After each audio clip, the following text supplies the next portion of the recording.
Good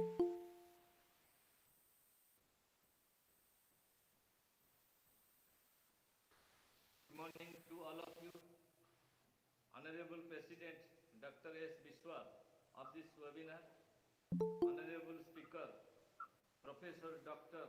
Alexander Boxenberg, respected Professor D.K. Gadnaik, IQAC Coordinator, respected Professor J.N. Pati, the Organizing Secretary of this webinar, respected Professor S.S.R. Mishra, the Assistant Organizing Secretary, and my dear participants to this webinar.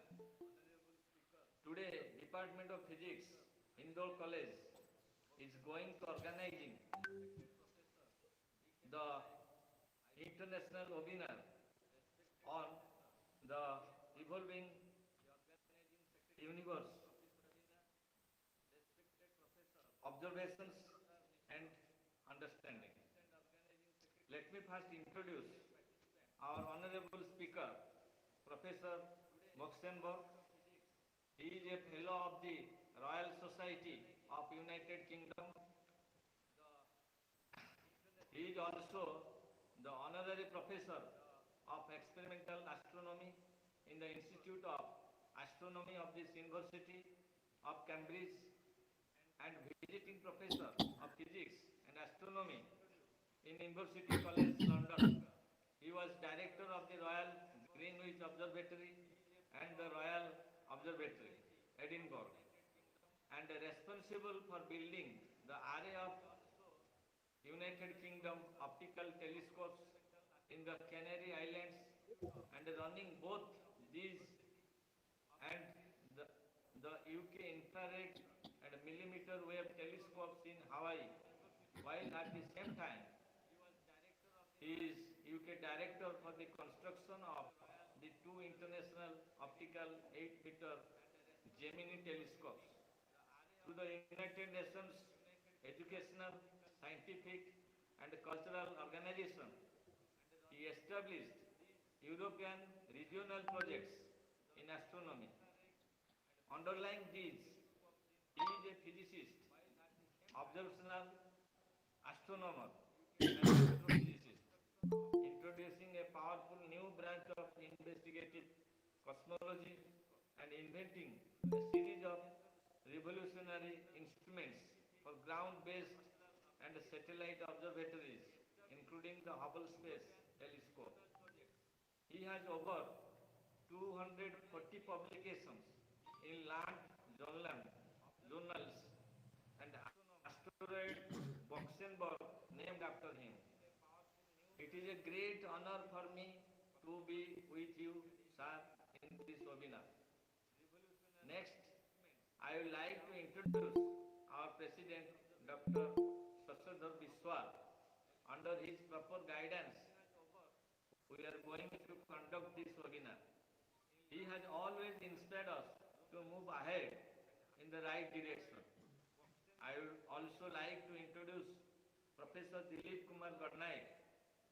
As IQAC coordinator, he has given valuable suggestions to make this webinar a great success. Next, I would like to introduce Professor J.N. Patti, the organizing secretary. He has endeavored a lot to conduct this webinar. I must congratulate him. Lastly, I would like to introduce Professor S.S.R. Mishra, the assistant organizing secretary. I must appreciate his continuing effort in this webinar. Once again, I welcome. I would like to introduce Professor J.N. Patti, the organizing secretary. He has endeavored a lot to conduct this webinar. I must congratulate him. Lastly, I would like to introduce. Now I request to our principal, sir, to deliver his address. Appreciate his continuing effort in this webinar. Once again, Good morning. My warm greetings to all. It gives me great pleasure to inaugurate this international webinar on the topic the evolving universe, observation Now I request to our and principal, understanding, sir, being to organized deliver by his address. the Department of Physics, Indore College, Khajriagata, Odisha, India. I extend my deep gratitude to all the participants for the sincere interest. This webinar will certainly help the teachers and researchers to get deeper insight into in the field. The topic is very interesting and has great application in modern science of space and universe. The honorable speaker for today is an eminent scientist of the world who has contributed a lot to this field of research in the form, teaching and innovation. I convey my deep respect to Professor Alexander Buxenberg, PhD, CBE, FRS. He is a Fellow of Royal Society, UK, Honorary Professor of Experimental Astronomy in the Institute of Astronomy of the University of Cambridge and visiting professor of Physics and Astronomy, University College, London. He has great contribution in installing advanced telescopes of different places with international collaboration. He has published 240 international journals publications. The asteroid Buxenberg is named after him. We are very happy and fortunate to have Professor Buxenberg today with us. I extend my deep respect and gratitude to him. I thank HOD Physics, Professor Ashok Kumar Sahu, Convener, Professor Dilip Kumar Garnaik, IQAC Coordinator, Professor Jayantanaran Pati, Organizing Secretary, and Professor Subrat Smritiranjan Mishra, Assistant Organizing Secretary, for their sincere effort in conducting such a valuable international webinar in your institution.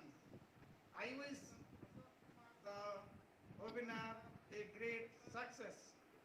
Thank you all very much.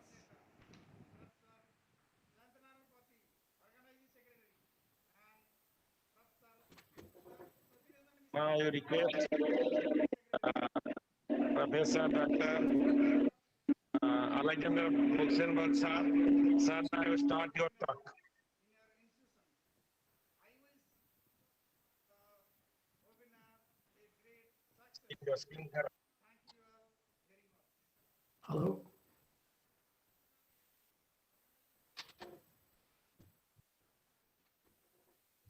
Now you request Professor Dr. Alexander Buxenberg, sir. Sir, now you start your talk.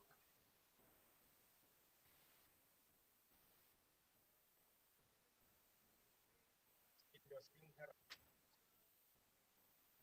Hello.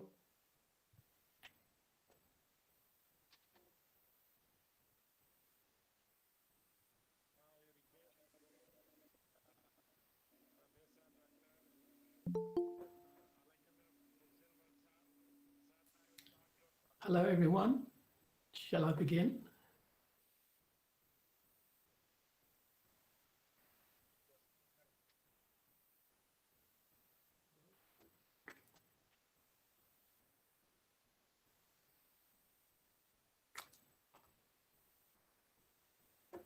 Well, I'm very obliged that you gave me such a very nice introduction. Thank you very much. Now, I'm going to tell you a lot about astronomy. It's mostly physics, of course, as you are in physics. It's continually developed over the ages. Astronomy is a very important subject because it contains the whole of physics and many other sciences. And it involves the whole world in a way, working together. It's a wonderful subject. Next. It's mostly physics, of course, as you are in physics. Next. Okay. Now, everybody studies the same sky, and there's cooperation internationally, and physics, astrophysics, it encompasses the whole of physics, and it's been extraordinarily successful. A clear picture of the development of the universe from a tiny spot of hot, dense submatter 13.8 billion years ago, right to the present. We can observe all of that time. Next. And physics, astrophysics, it encompasses the whole. And India has had a long history in astronomy, dating many millennia. And in recent times, you play a strong role alongside all other nations in this wonderful subject. Next. 8 billion years ago, right to the present. We can observe all of that time. Next. So astronomy is a big subject, big picture shown here, with big ideas, big research groups, big equipment, big techniques, much data, enormous simulations, and big results. Next. All other nations in this wonderful subject. Next.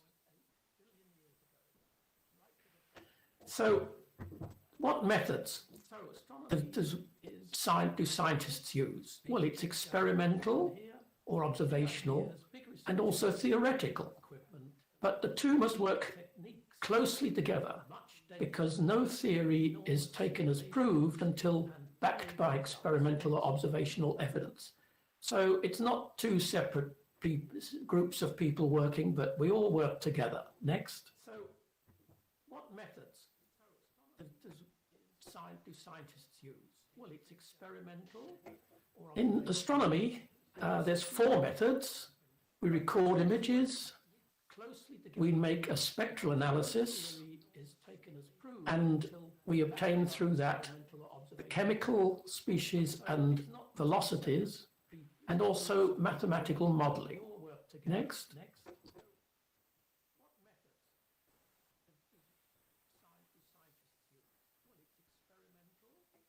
In astronomy, and here's just a quick glance at the whole range of wavelengths we operate in. There's from gamma rays to radio waves. And you can see the colored bit in the middle is the optical region. And that's how astronomy began. but now it involves that whole range. Next.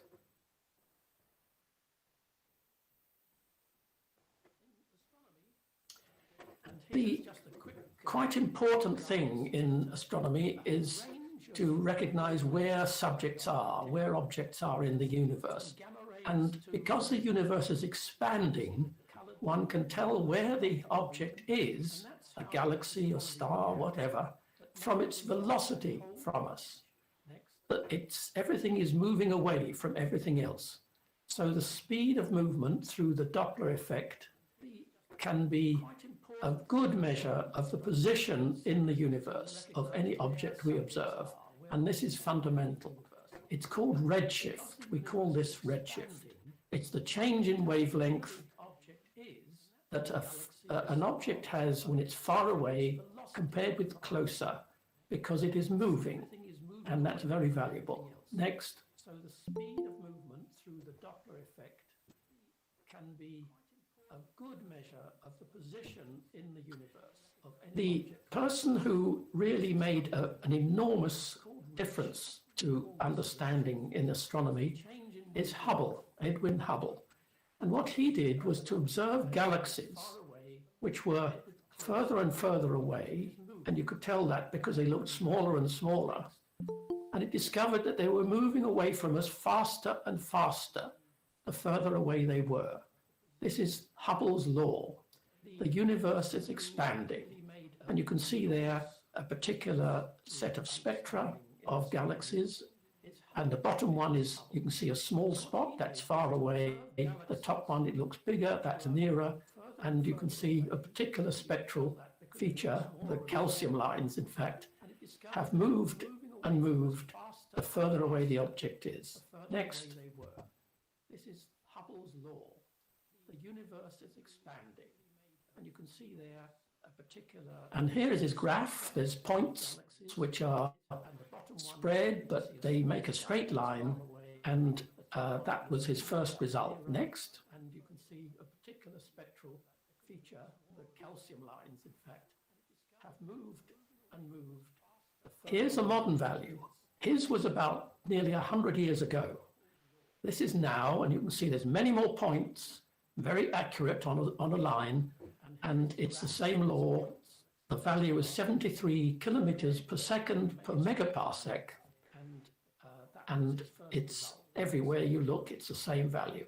So that explains the expanding universe, that one single curve. Next. Here's a modern value. His was about nearly 100 years ago.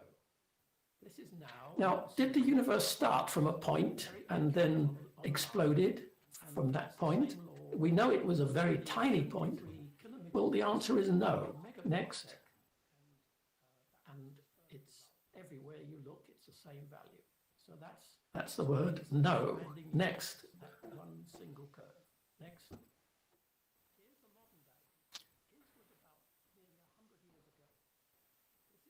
Now, did the universe start? What it did was to expand in volume. Like next, like raisins in a baking cake, as you'll see. The answer is no. Next. Here's a baking cake, and next, it's a single size at the moment, and it should get bigger. It hasn't. There it is. So all the raisins are moving apart from each other. That's it. That's how we have in. That's how the universe works. Next. Another example is a complex structure. Size at the moment, and it should get bigger. Next. And you see it here as this size, and then that's how we have in. That's how the universe works. Next, everything is moving apart. It's very clear. It's exactly how the universe works. Next, the universe began as a tiny spot. Vast energy suddenly grew at an enormous rate. We know as the Big Bang. Next, and you see it here as And that was 13.82 billion years ago. Next. We know that precisely. Everything is moving apart. It's very clear. It's exactly how the universe works. Next. The universe began as a tiny source. Next. Vast energy suddenly grew at an enormous rate we know as the Big Bang. Next. And that was 13.82 billion years ago. Next. We know that. Next. So that's the travel time from things that are most very far away. Next, the nearest galaxy, the nearest big galaxy is the light has taken 2.5 million years to reach us. Light from the sun to the Earth is 8.3 minutes. Next.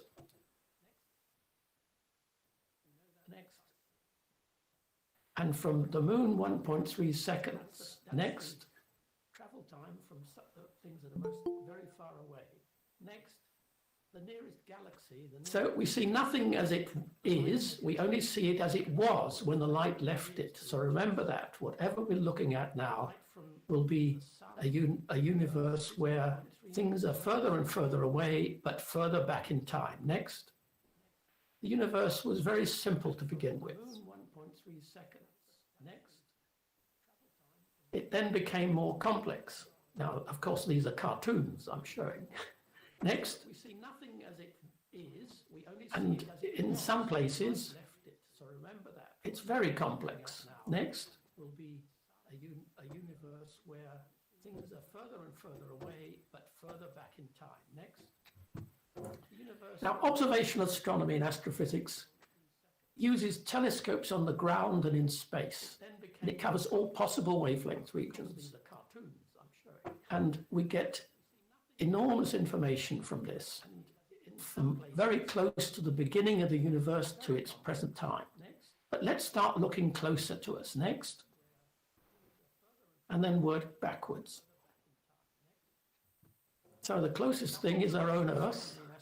Is the sun. Next. Uses telescopes on the ground and in space. And it covers all possible wavelength regions.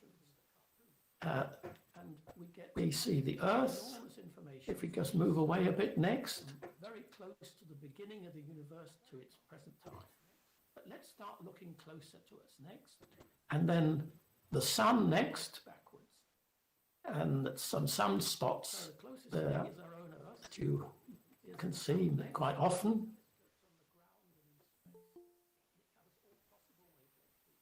Next, we see the Earth.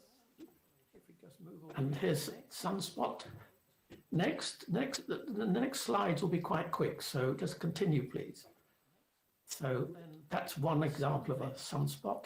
Here is just the sun again, but on the outer part of it, the chromosphere, the layer that you don't see by eye very well. Next.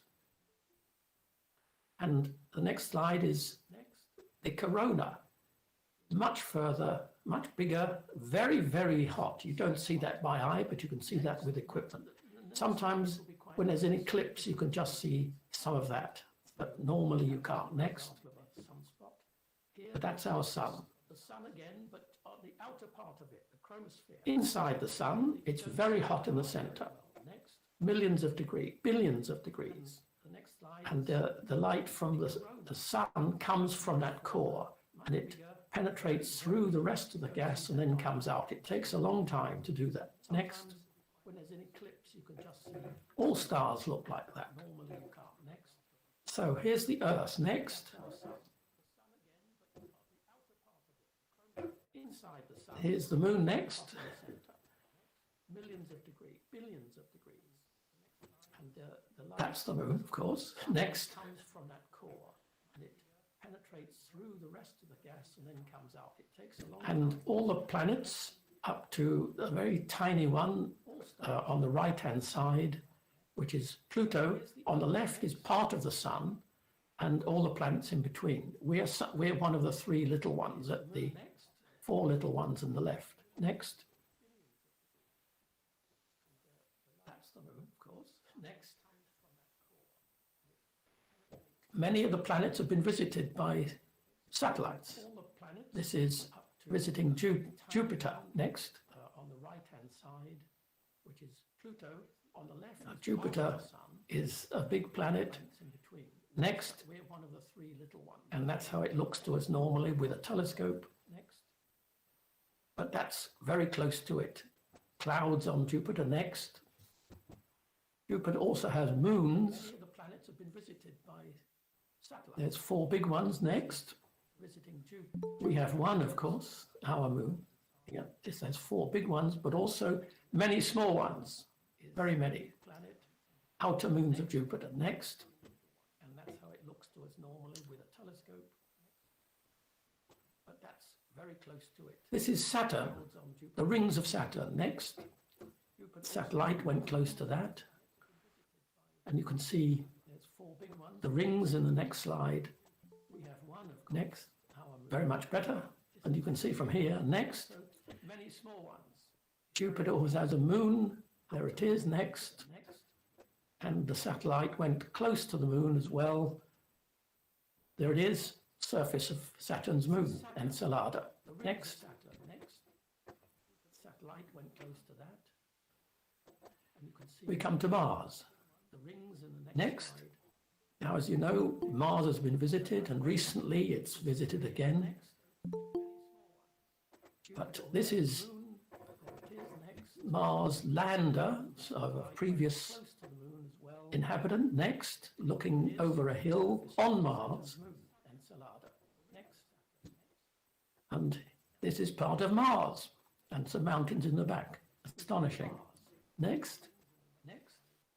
Now, as you know, Mars has been visited, and recently it's visited again. The planets again next. But this is, and we're looking now at Pluto, the rocky dwarf next. Inhabitant next, looking over a hill, which is not really a planet. It's too small, but I still call it a planet. It's the furthest one, and there it is. It was visited by a satellite again. Next. And it also has a moon. The planets again next. The surface of Pluto is right here. It's amazing that we can see this. And the moon shows up in the next slide. Next, please. Which is not really a planet. It's too small. There it is. But next. It's the furthest one. And there it is. It was visited by a satellite again. Next. This is just a rock somewhere in the solar system. There's millions like this, billions. This is just one. But again, a satellite visited this. It's amazing what we can do. Next. Now, what we look at when we look at the world on a map, this is the Mollweide projection. You see all the continents and so on the Earth. But if you use the same projection to look out next, then you see the sky. This is just one. But again, a satellite visited this. And now when you see that, that's our galaxy. There's more than maybe 200 billion stars in our galaxy. And this is a normal picture with a normal camera that shows the whole galaxy in this type of frame. Next. But if you use the same projection to look out next, then you see the sky. And this shows a cartoon only, not the real image, that shows where we are in the galaxy. And it's not at the edge, it's not in the middle, it's halfway between or so. So if you're in the south of the world, you're looking in and you see many more stars. If you're in the north of the world, you're looking out and you see fewer stars. That is explained by this diagram. Next. And this shows a cartoon. A satellite called Gaia visited, didn't visit, but it went out to look at the whole universe in very accurate terms to get the brightness and the positions of all the stars it could observe. Next.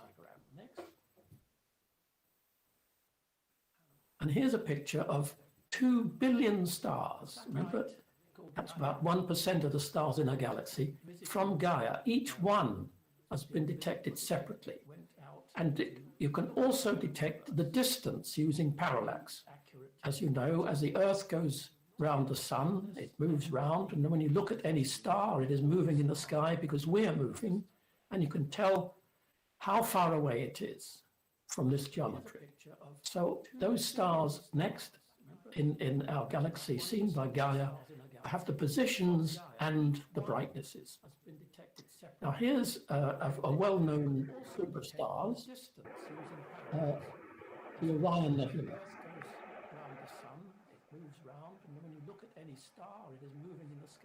And in the Orion group of stars, but there's the Orion Nebula next, which is a gas cloud.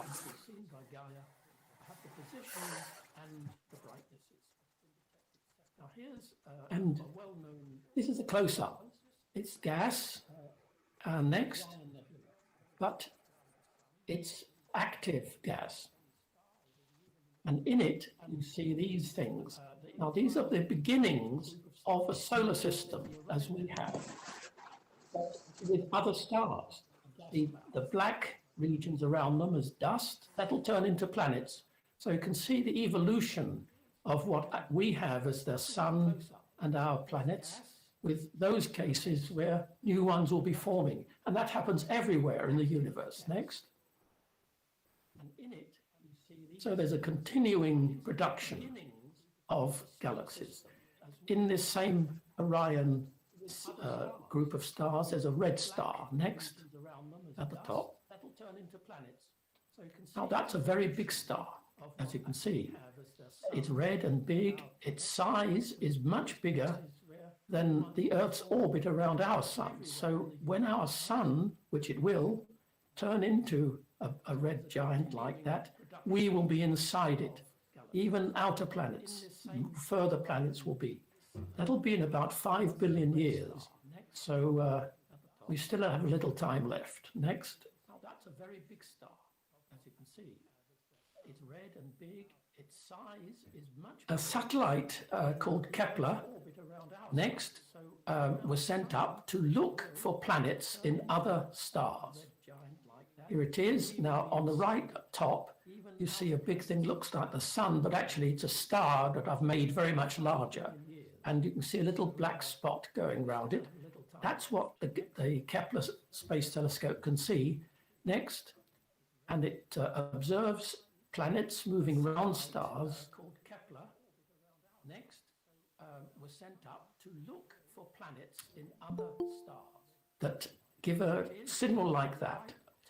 And as the star, as the planet of that star moves around it, then you get a dip in the light, but also a rise when it goes around the back from the temperature of that planet. So a lot of information is there. Next. Planets moving around stars. And many planets were observed like this around stars, and they have different sizes and masses, just like we have on ours.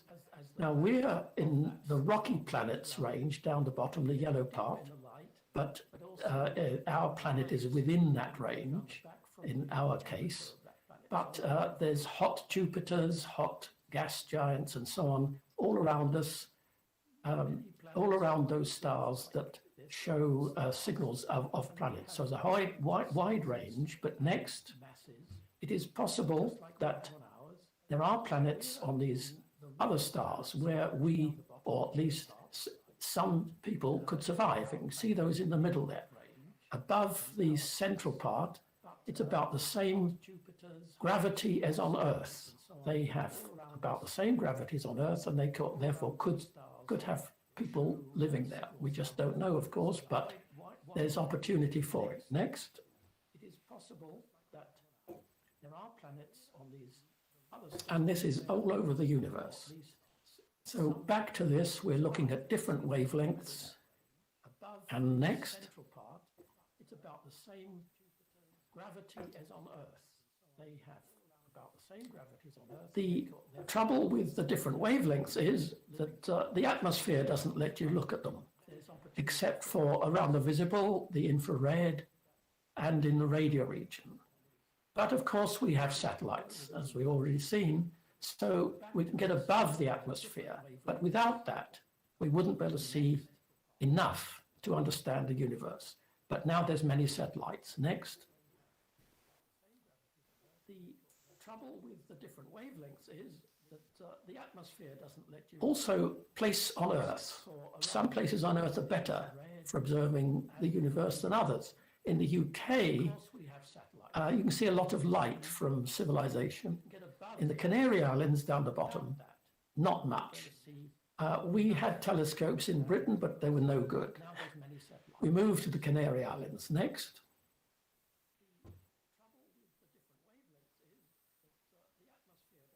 Also, on the left, seen from the Canary Islands of Orion. On the right, same scene from much of the UK, certainly in Cambridge. Not very good, is it? So everywhere one goes to have a good observatory, then it has to be high up or in a very clear place. Next.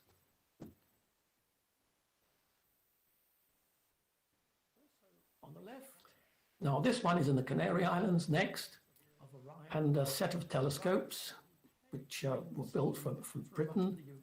You notice there's clouds and they're below. This is the largest telescope there. It's not the largest in the world, but the largest there. Next. And it looks like this. Inside, there's a telescope, the dome.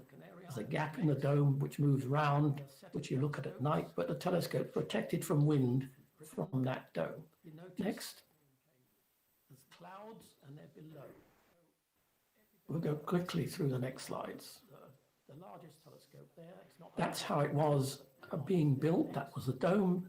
Here's the mirror, quite a big one, 4.2 meters in diameter, being not polished by the person there, but by that thing that's above it. Next. Which you look at night, but the telescope's protected from wind from that dome. Next. And that's the structure. Next. We'll go quickly through the next slide. Being built. And this is a picture of showing all the units there are on a telescope. This is just one of them. And it's very complex. There's a detector, there's much optics. This is a spectrograph. Next. So there's much instrumentation on any telescope. This is just one, as I've said. That's the structure that takes those optical parts. Next. All the units there are on a telescope. And this is how it looks on a telescope. But that can be taken away, another one put on, and so on. That's how it works everywhere. Next. Much optics. This is a spectrograph. Next. This is an Indian telescope. It's similar. It has similar functions inside. Next. That's the structure that takes those optical parts. Now, again, the wavelength range we look at is very wide. Next. And this is how it looks on the telescope. And from the ground, it's possible to observe optically very well. And this indicates what sort of measurements are made with spectrographs, which is the analyzing instrument. And the top is just a lamp, let's say a tungsten lamp. You see a continuous spectrum changing color. In the middle one, it's hot gas, and you see emission lines. In the bottom one, it is the same lamp as in the top one, but with cold gas, and you see absorption lines. And these three sets of indicators are what we use in astronomy.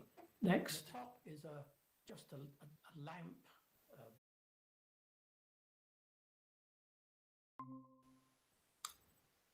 More radio telescopes. Next.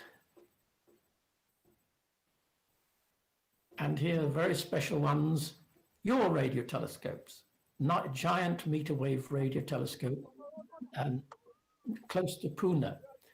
And next, this is not just one, it's many telescopes, 30 telescopes like this. very powerful radio telescope. There's also telescopes in space, of course. This is the European Space Agency telescopes. You see Hubble telescope up there on the right. It's not only European, of course, it's European and US next.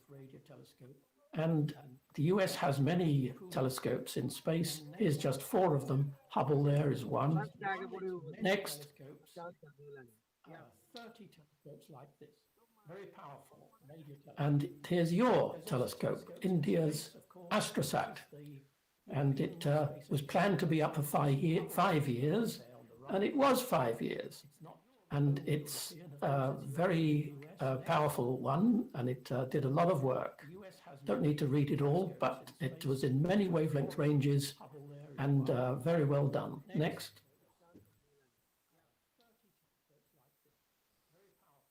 Here's Hubble. It has launched more than 30 years ago, and it's still operating. Next. 5 years, and it was 5 years.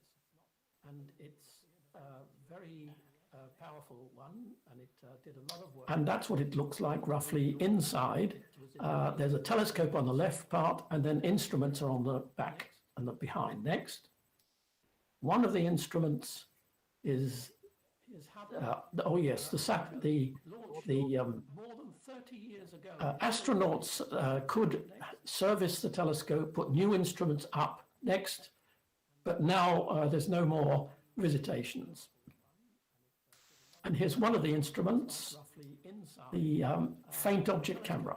Next, with a very powerful telescope, and which was the Hubble telescope, and a powerful instrument. And this is the device where single photons can be detected. Next, an intensifier on the left there and a television camera on the right. Now it will be a CCD. And these are signals, each one is from a single photon of light. Next. And the image that one builds up comes from just a few like that. Next, which is there. You can see those spots. Each one's a photon. Next, and then it grows into an image. Next, takes a long time because it's faint. Next, each one is from a single photon. And here are some of the Hubble images. There's a lot of images. You can't fit them all onto one screen. And this is one of them, the Carina Nebula from the ground. Next. And the next one is from Hubble telescope, a part of that, which is much bigger enlargement, and it has a lot of information. Next. And here are some of the Hubble images. There's a lot of images. See that spot? That's one part of it. Next. This is one of them, the Carina Nebula, which is now enlarged in the next slide. And there it is. On the left, it's in the visible light.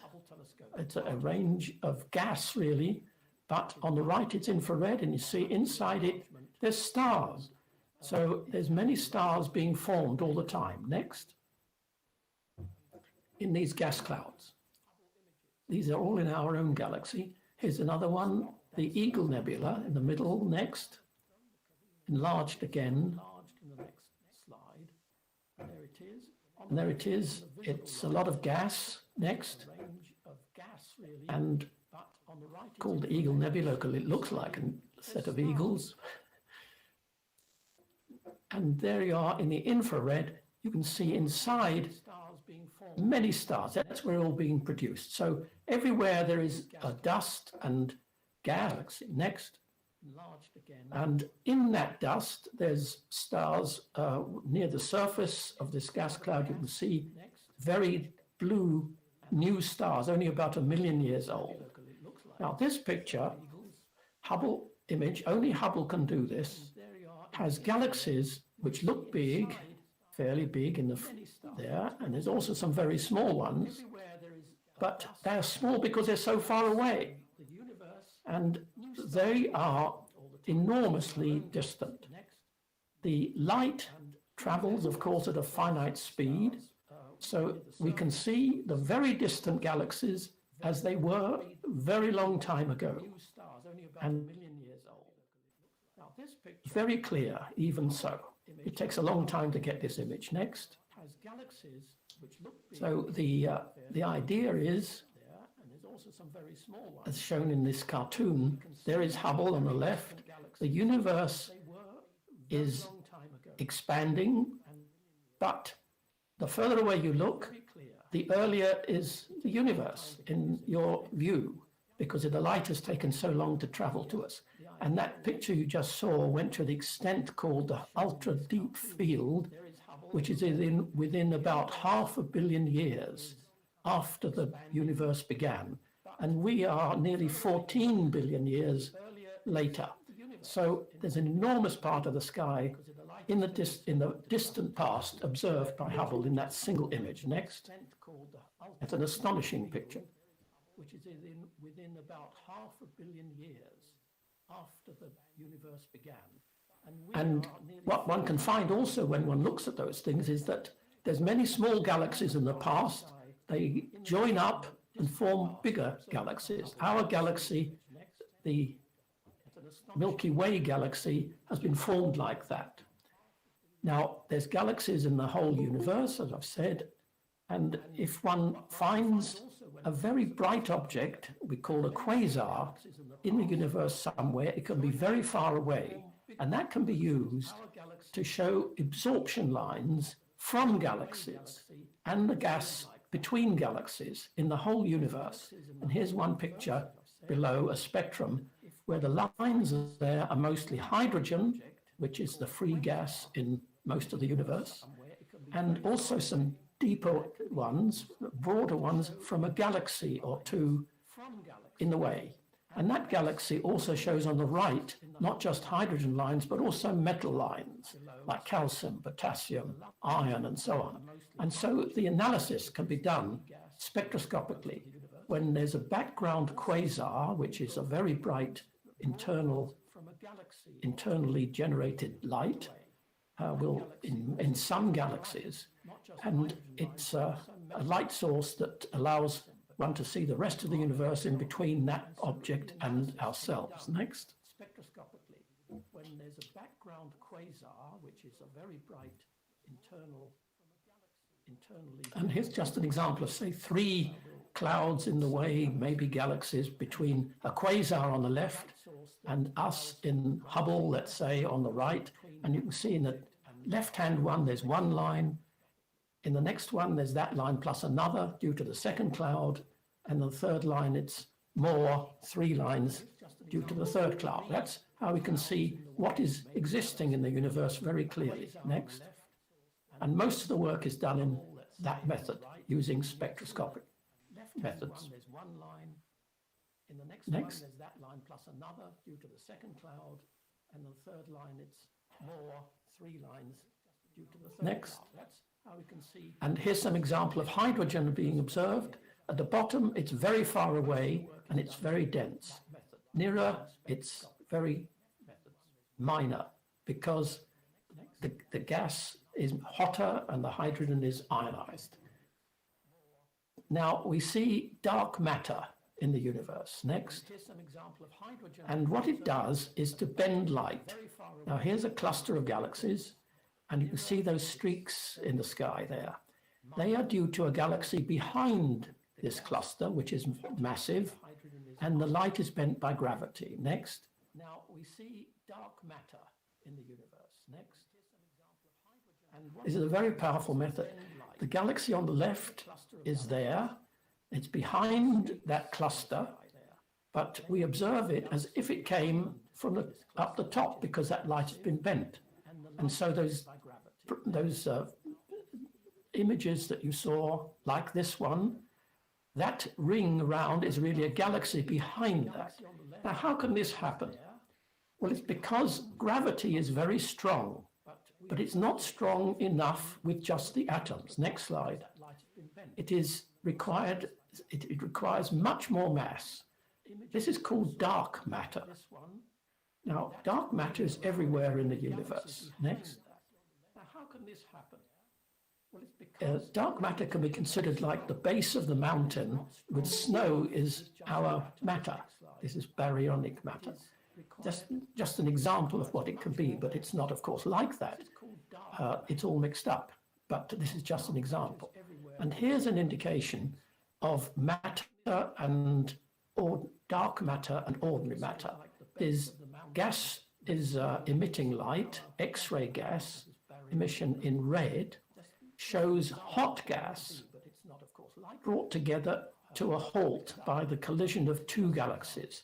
And the blue is dark matter, which doesn't get held up by other atoms. It just passes through the whole lot. And this image demonstrates that. The two top left ones, the galaxies, clusters of galaxies, meeting each other with gas and dark matter.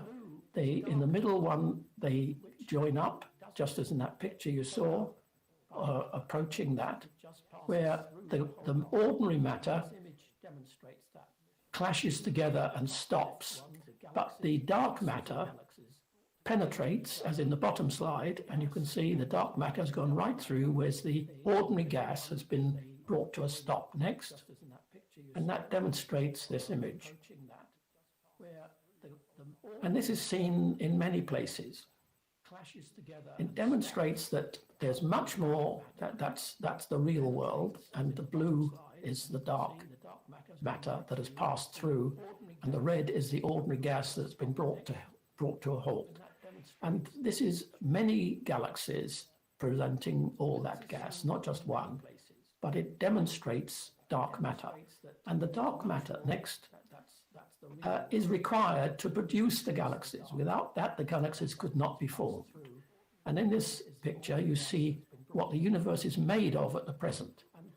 It's made up of, the red part is dark matter, the yellow is ordinary matter. There's much more dark matter, but there's also that blue, which is dark energy, which is much more than any of the rest. Dark energy is something which we'll discuss later, but it is present. We don't understand it. It is enormously powerful. Dark matter, we don't understand it, and that is enormously powerful. We only understand the normal matter so far, but we know the others exist. Next.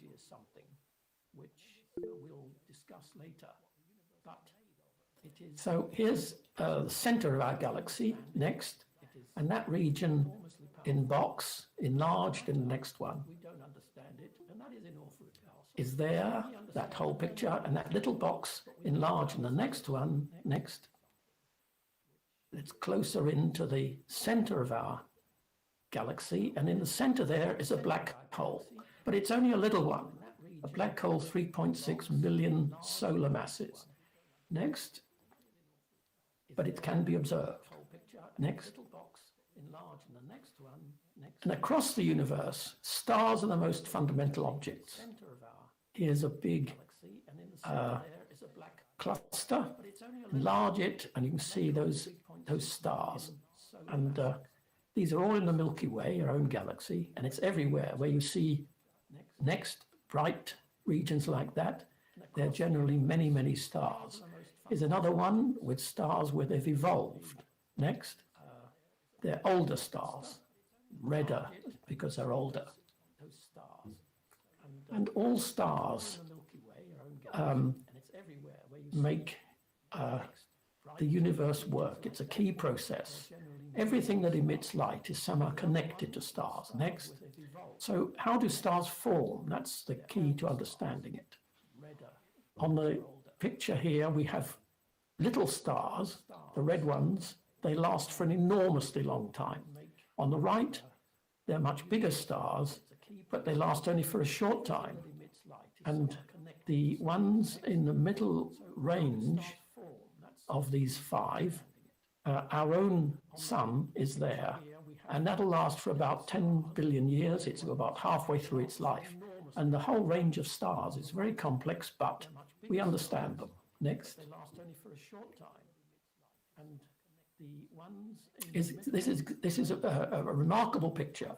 It's a Hertzsprung-Russell diagram. If you plot the stars, in a sense, brightness of the star against the temperature of the star, it's difficult to see the graph plots, but it's roughly that.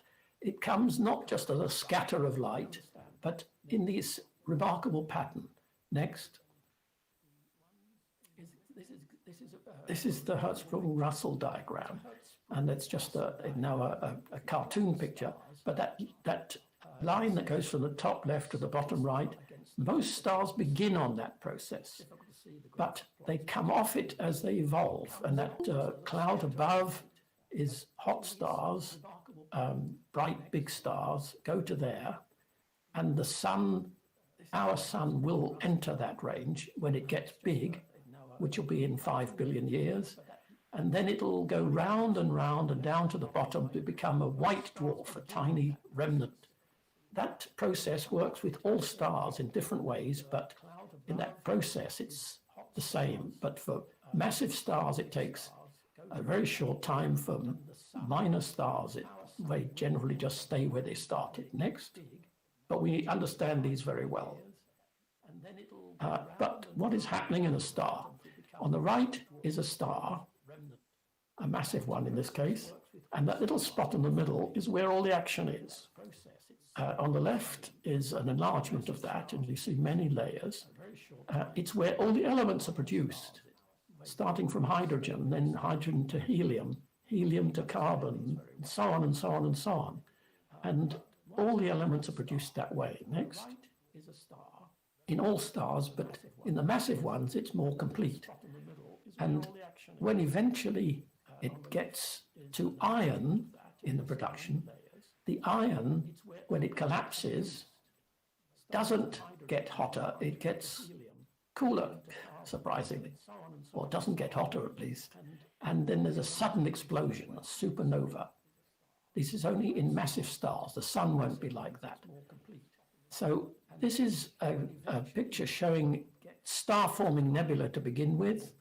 And on the left, out of that gas condenses, there's a sun-like star, then becomes a red giant, then a nebula, planetary nebula, when it's finished its life, finishes up as a white dwarf.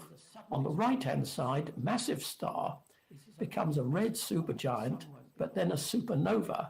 And from that, black holes produced, neutron stars. But in both cases of the left and right, a lot of the remnant gas goes back into the star-forming nebula, but now enriched with heavy elements. So that process of star formation produces all of the elements apart from hydrogen and helium, and it goes on, making it more and more heavy with the heavy elements. Next. And that happens everywhere in the universe. So this is a much more complex picture of the same thing. Stars start in the Big Bang with just the gas, and then it goes through all those processes. We won't go in detail, but you can see it's more complex than the previous picture, but we understand it very well. It would take too long to go through it, but it's a similar process for all stars. Next. So this is a much more complex picture of the same thing. Stars start in the Big Bang with just the gas, and then it goes through all those processes. Next. We won't go in detail, but you can see it's more complex than the previous picture, but we understand it very well. It would take too long to go through it, but it's a similar process for all stars. Next. Next.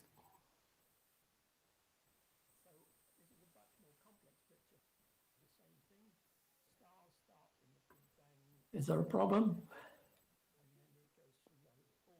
Next.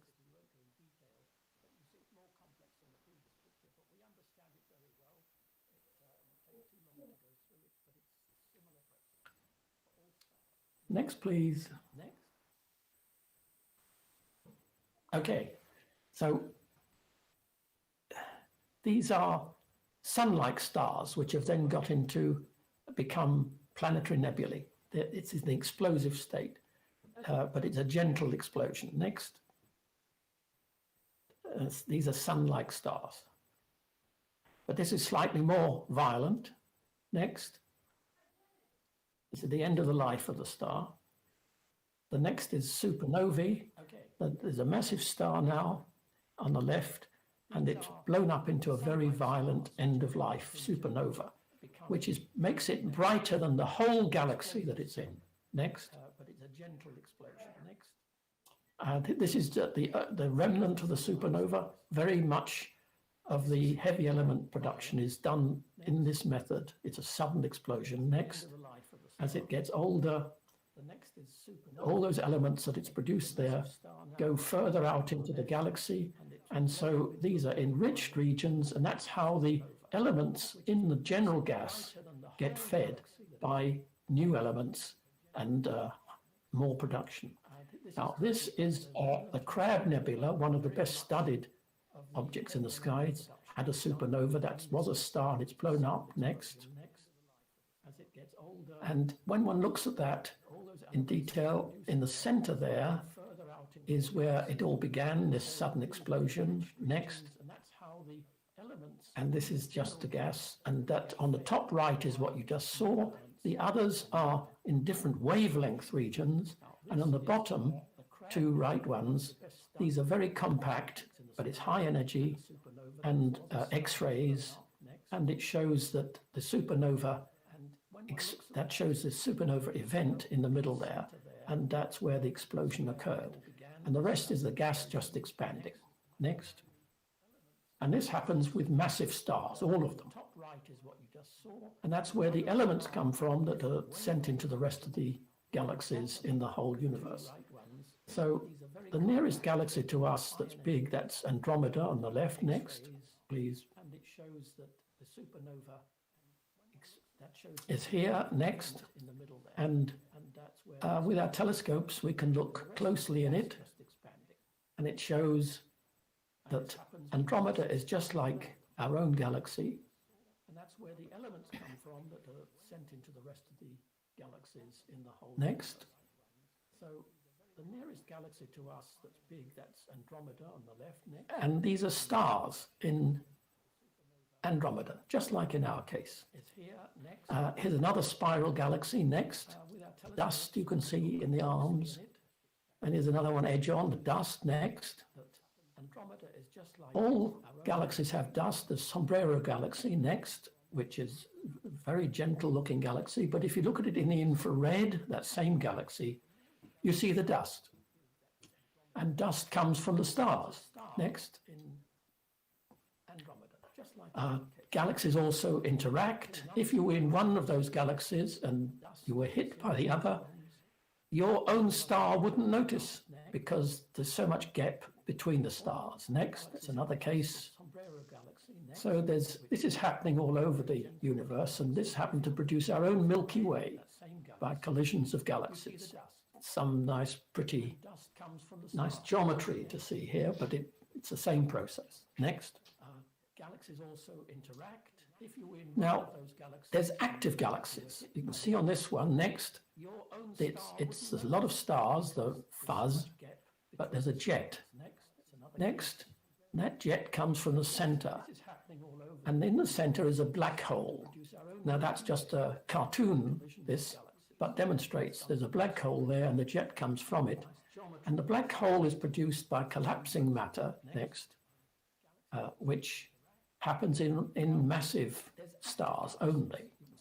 But there's many like that with these active jets coming out. And many stars have this. But again, the gas from the stars enriches the intergalactic medium. Next. Demonstrates there's a black hole there and the jet comes from it. Another case. Next, we see this picture which happens in the second from the left, and the others are the same galaxy but look in different light, in X-rays, in radio waves, and so on.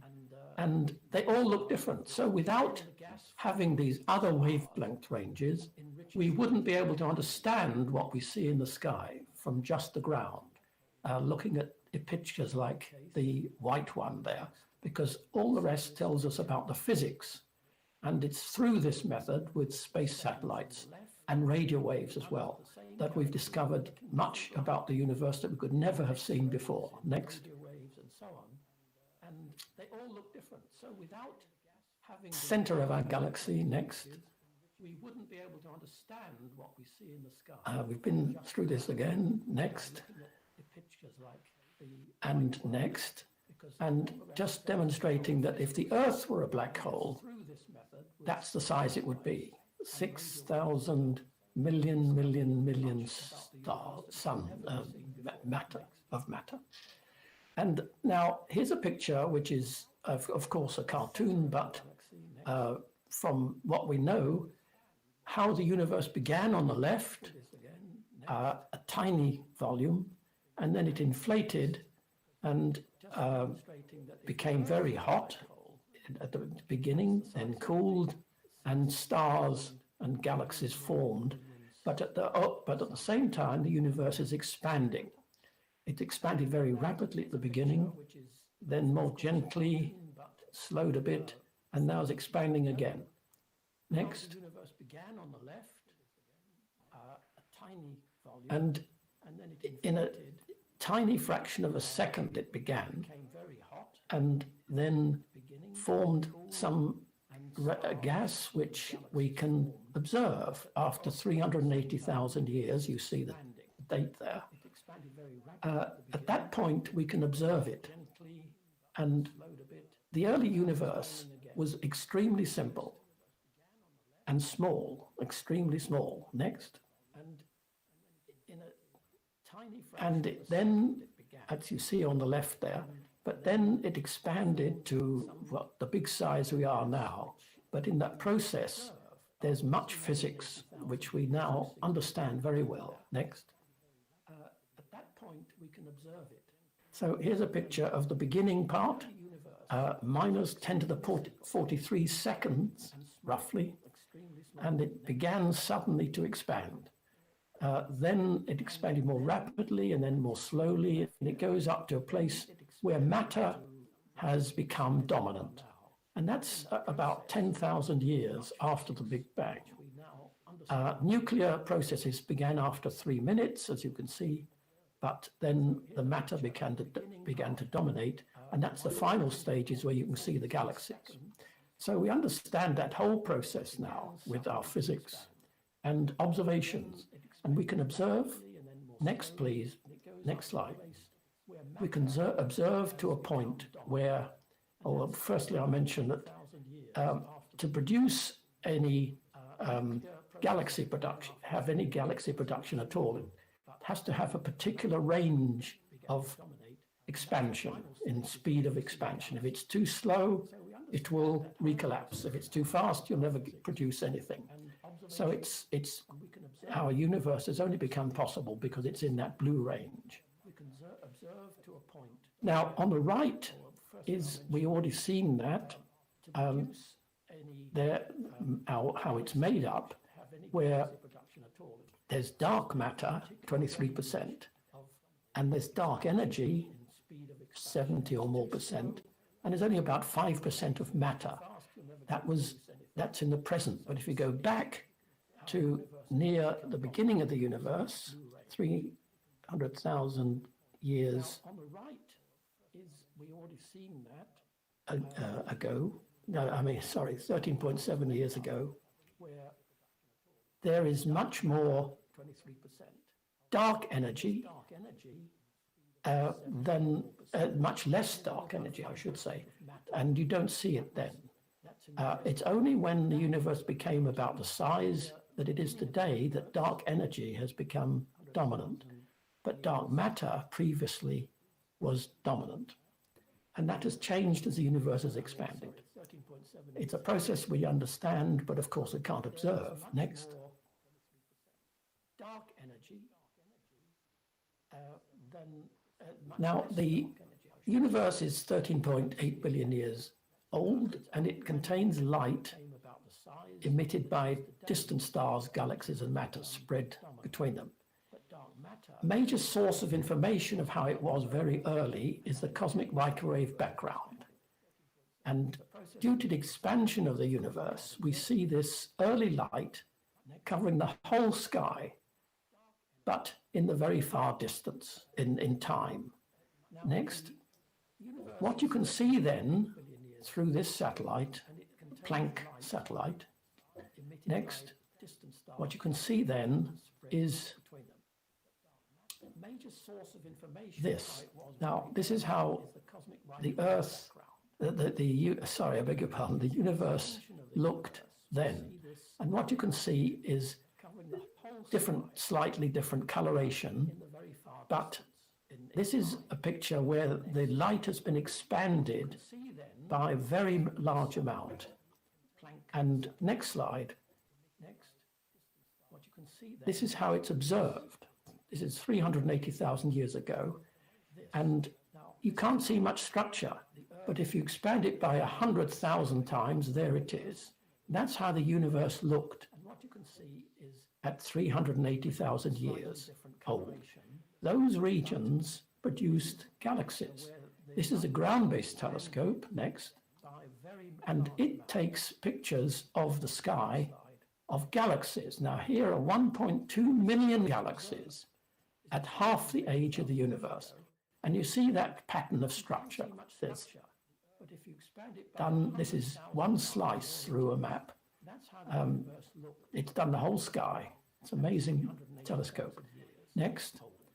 Now, that pattern, this is a ground-based telescope, next, and it takes pictures of the sky of galaxies. Now, here next, 1.2 million galaxies. This pattern that you just saw in a flash is the same as the one you're seeing when the universe was very young. This is the gaseous part of the universe that became galaxies much later. And the process looks like that. It starts with a gentle modulation in the gas, very slight, but then gravity pulls it together until the present day at the bottom, where the galaxies actually were. But the evidence for that is in that first one. And this is a full analysis of, in a computer, you see that bright yellow thing, galaxies are forming there, the rest is gas. And that whole structure is observable. So, did the universe start in just a big bang, or was there something beforehand? Well, we don't know. There's many possibilities. Next. But the evidence for that is in that first one. And this is a full analysis of... Another question is there a multiverse, and are we just in one part of it? And so our whole, what we see is in a whole universe, so to speak, but there's others. Or, if that's the case, if that's the case, is it suddenly the universe that we observe suddenly appearing out of nothing, so to speak, and with a bang or not? Well, we're not sure. But those are possibilities. So here's the story in brief, very quickly, about that, about our universe. The Big Bang begins in a tiny, very dense and hot region. The whole of the included space next expands rapidly and cools. Only light elements condense out at first in minutes of time. When space is sufficiently cooled, there's a period of darkness. Then gravitational collapse of denser regions of dark matter lead to the formation of structure within the universal expansion. This assists gaseous normal matter to form galaxies of stars, produces new stars in the universe, which later adds quasars, which also contribute. And these are very, very powerful regions within galaxies. Then large galaxies like ours evolve from mergers of small ones. The life cycles of stars results in heavy elements being produced through nuclear fusion, hydrogen to helium, then to carbon, then nitrogen, oxygen, up to iron. And on higher, after iron, which has collapsed the star, has produced a supernova, and the extra elements are ejected into space. Progressively, new stars form from this new gas, and this is how the universe has been continuing. Dark energy later begins to accelerate the universe, and this is continuing, And the current age of the universe is 3.82 billion years. Extra elements are ejected into space.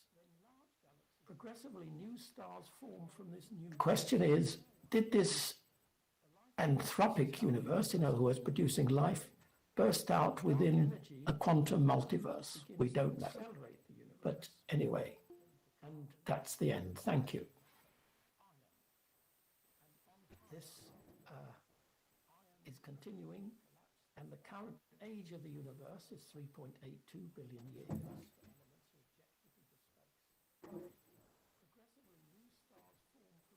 Question is, did this anthropic universe, in other words, producing life, burst out within a quantum multiverse? We don't know.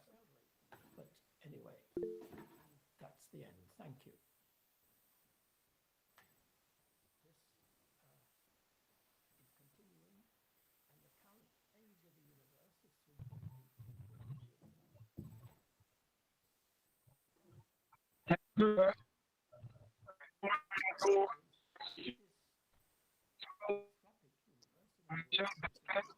Alexander Boxenberg, sir.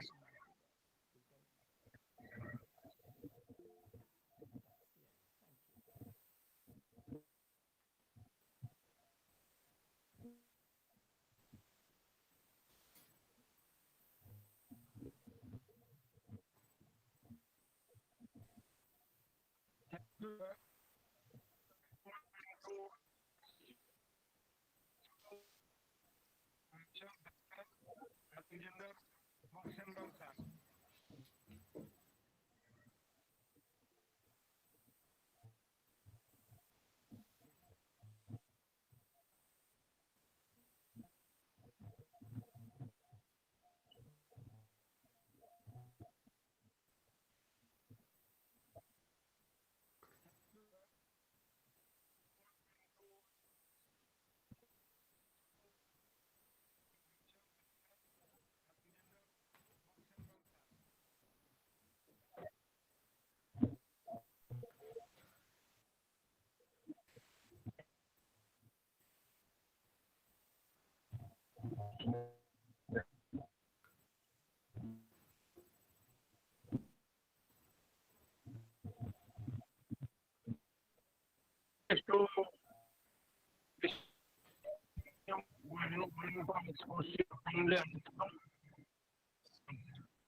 So this is the last one.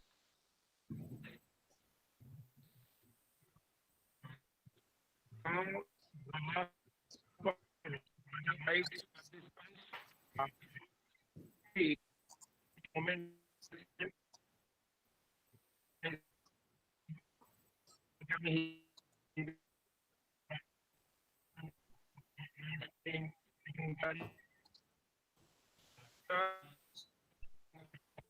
so this is the last one.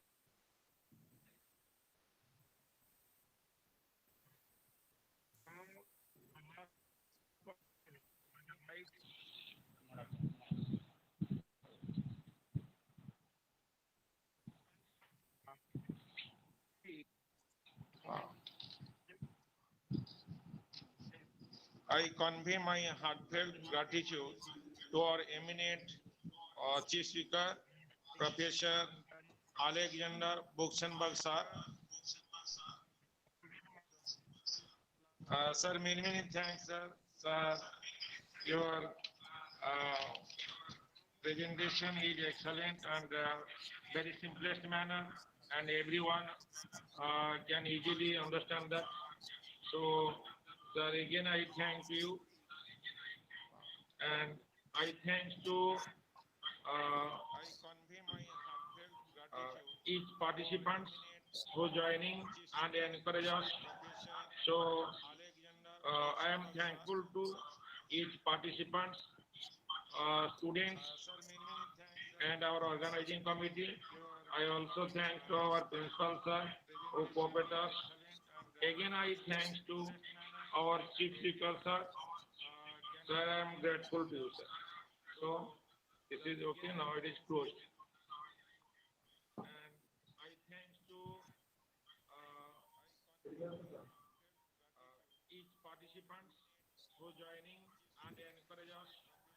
So I am thankful to Thank you very much. participants, students. I enjoyed that very much. Thank you. I also thank our who cooperated us. Again, I thanks to our chief speaker sir. Sir, I am grateful to you, sir. So this is okay. Now it is closed. And I thank you for all your hard work. And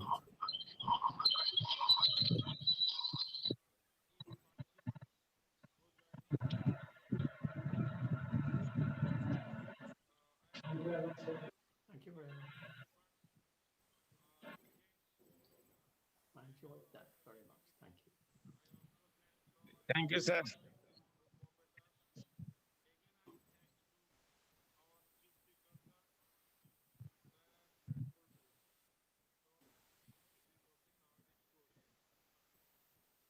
Now, sir, we left. Hard work.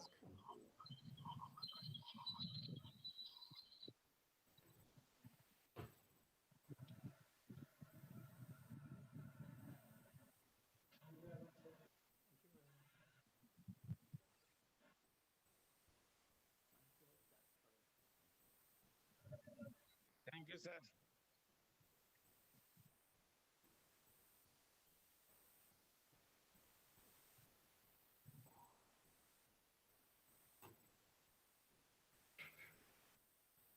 Now, sir, we left.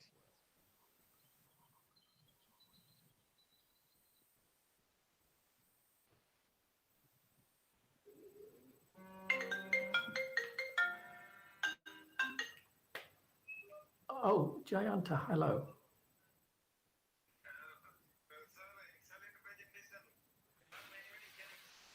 Oh no, I must thank you because you tolerated me and spent a long.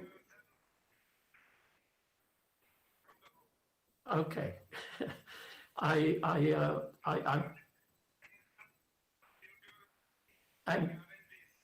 okay. Yes, we ended. Thank you very much. Oh, Jayanta, hello.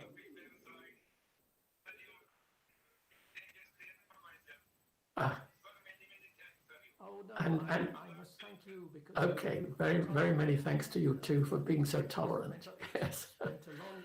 Okay, bye now. Namaskar. Yeah, bye. I